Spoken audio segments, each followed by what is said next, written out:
Hello friends, welcome back to our channel all-in-one hashtag subscribe to learn. I hope that you all are fine at your home, and it's my humble request to follow the COVID guidelines so that you can prevent yourself as well as your family from the COVID infection. So now let's move to our topic. As we know that today we will deal with the basic questions of chapter 8 of class 9th of mathematics, that is quadrilaterals. So starting with the question number first number question is that three angles of a quadrilateral measures 110 degree, 82 degree and 68 degree. Find the measure of the fourth angle. यानी कि एक quadrilateral के तीन angle का जो measure है, जो माप है, वो है 110 डिग्री, 82 डिग्री और 68 डिग्री, यानी 110 डिग्री, 82 डिग्री और 68 डिग्री। और हमको फोर्थ एंगल का मेज़र फाइंड आउट करना है। तो सबसे पहला काम क्या है, let the measure of the fourth angle be X. अब हम लोग क्या जानते हैं वो देखिए, as we know that sum of all angles of a quadrilateral is 360 degree. जैसे sum of all angles of a triangle is 180 degree, वैसे ही sum of all angles of a quadrilateral is 360 degree. उसके बाद बस चारों angle का सम 360 के equal कर देना है। तो वही हमने कर दिया, 110 degree plus 82 degree plus 68 degree plus X degree is equal to 360 degree. इस तीनों को सम करने पे 260 degree plus X degree is equal to 360 degree, यानी X is equal to 360 degree minus 260, यानी X degree is equal to 110 degree. यानी hence the measure of the fourth angle is 110 degree. यानी जो फोर्थ एंगल होगा इस quadrilateral का वो कितना होगा, 100 डिग्री। यानी इस तरीके से हमने फाइंड आउट कर लिया कि फोर्थ एंगल क्या होगा। तो ये सबसे ज़्यादा बेसिक क्वेश्चन है। इसके बाद दूसरा बेसिक क्वेश्चन आता है, इसमें एंगल्स का रेशियो दिया हुआ रहता है और हमें एंगल्स का वैल्यू फाइंड आउट करना रहता है। तो वैसे क्वेश्चन को देखते हैं। The angles of a quadrilaterals are in the ratio 2:4:5:7। Find the angles, यानी हमें एंगल्स फाइंड आउट करना है और क्वाड्रिलेटरल के एंगल्स का रेशियो दिया हुआ है। तो सबसे पहला काम है कि हम सबको एक्स के साथ मान लेंगे, यानी let the angles of a quadrilateral be 2x, 4x, 5x and 7x respectively. मान लिया। उसके बाद जो हम लोग पहले से जानते हैं, as we know that sum of all angles of a quadrilateral is 360 degree. All angles का सम कितना होगा, 360 डिग्री, यानी 2x plus 4x plus 5x plus 7x is equal to 360 degree हो गया। यानी अब इस सबको ऐड करने पे हमें क्या मिल गया, 18x is equal to 360 degree. तो यानी x is equal to 360 degree upon 18, यानी x is equal to 20 degree. इस तरीके से हमें x का वैल्यू मिल गया, वो गया है 20 डिग्री। अब 2x का वैल्यू निकालते हैं, तो 2x का वैल्यू क्या हो जाएगा, 2 इंटू 20 यानी 40 डिग्री। फिर 4x का निकालेंगे तो 4 इंटू 20 यानी 80 डिग्री। फिर 5x का निकालेंगे तो 5 इंटू 20 यानी 100 डिग्री। और 7x का तो 7 into 20 is equal to 140 degree.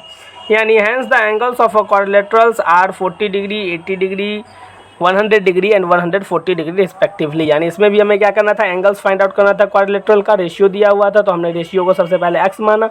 फिर जैसा हम लोग जानते हैं कि उस सारे का सम कितना होना चाहिए, 360 डिग्री, तो 360 डिग्री सारे का सम इक्वल कर लिया। उसके बाद जो x का वैल्यू आया उससे फिर रिस्पेक्टिवली 2x, 4x, 5x और 7x का वैल्यू फाइंड आउट कर लिया। तो हमें पता चल गया कि वो क्वाड्रिलेटरल के सारे एंगल्स का वैल्यू कितना होगा। अब आते हैं एक और बेसिक क्वेश्चन में। इसमें क्या है, एक ट्रेपीजियम है और इस ट्रेपीजियम का 2 एंगल दिया हुआ है, बाकी 2 एंगल फाइंड आउट करना है। देखिए क्वेश्चन देखते हैं। सबसे पहले यहाँ फिगर देख रहे हैं, ये ट्रेपीजियम का फिगर है। हमने आपको बताया भी था पिछले वीडियो में जब हम इंट्रोड्यूस करा रहे थे अदर क्वाड्रिलेटरल्स को, यानी वेरियस टाइप ऑफ क्वाड्रिलेटरल्स को। तो उसमें अब देखिए क्वेश्चन क्या कर रहा है, in the adjoining figure ABCD is a trapezium in which AB is parallel to CD। आपको पता है कि ट्रेपीजियम में 2 साइड्स जो हैं वो आपस में पैरेलल होते हैं, तो AB is parallel to CD जैसा कि आपको दिया हुआ है। If angle A is equal to 55 degree, angle B is equal to 70 degree and find angle C and angle D। यानी एंगल A और एंगल B हमें दिया हुआ है और हमें एंगल C और एंगल D फाइंड आउट करना है। तो सबसे पहला काम देखिए, हमें गिवन क्या है, हमें गिवन है कि AB is parallel to CD। हमें मालूम है कि AB जो है वो CD के पैरेलल है। अब so AB is parallel to CD and AD is the transversal. क्या है, AB पैरेलल है CD के और AD ट्रांसवर्सल है। देखिए AB is parallel to CD और AD इज द ट्रांसवर्सल। तो इससे क्या होगा, देखिए एंगल A और एंगल D में जो है वो रिलेशन बनेगा कौन सा, को इंटीरियर एंगल का। दोनों का सम 180 के इक्वल होगा। तो ये हमने कर दिया, angle A plus angle D is equal to 180 degree को इंटीरियर एंगल से। यानी एंगल A का वैल्यू पुट किया, यानी 55 degree plus angle D is equal to 180 degree, यानी angle D is equal to 180 minus 55 degree which is equal to angle D का value हो गया कितना, 125 डिग्री। तो इस तरीके से हमने एंगल किसका फाइंड आउट कर लिया, एंगल D का वैल्यू फाइंड आउट कर लिया। सेम इसी तरीके से आप यहाँ भी देख सकते हैं कि AB तो CD के पैरेलल है ही और यहाँ BC अगर ट्रांसवर्सल का काम करेगा तो एंगल B और एंगल C भी को इंटीजर एंगल से दोनों का सम 180 डिग्री होना चाहिए, वही हमने लिख दिया। Now A B is parallel to C D and B C is the transversal. अब क्या है, ए बी सी डी के पैरेलल है और बी सी ट्रांसवर्सल है, तो क्या होगा, angle B plus angle C का वैल्यू होना चाहिए 180 डिग्री, यानी 70 degree plus angle C is equal to 180 degree, यानी angle C is equal to 180 degree minus 70 degree, यानी angle C is equal to 110 degree. इस तरीके से हमें एंगल सी का वैल्यू कितना मिल गया, 110 डिग्री। यानी हमें यहाँ दो एंगल का वैल्यू फाइंड आउट करना था, एंगल सी और एंगल डी का। तो एंगल सी का आ गया 110 डिग्री और एंगल डी का आ गया 125 डिग्री। लास्टली हमने लिख दिया hence the measure of angle C and angle D are 110 degree and 125 degree. तो इस तरीके से आज के वीडियो में हम लोगों ने तीन बेसिक क्वेश्चन को देखा। देखिए, आप ध्यान से देखिए कि तीनों बेसिक क्वेश्चन में था क्या।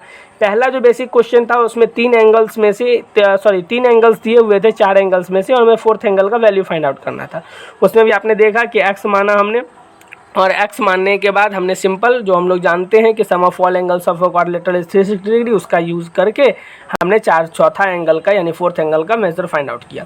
फिर उसके बाद वाले में चारों एंगल का रेशियो दिया हुआ था, तो इसमें हमने क्या किया, x से उसको डिनोट कर लिया, सभी रेशियो को हमने x से मल्टीप्लाई कर लिया।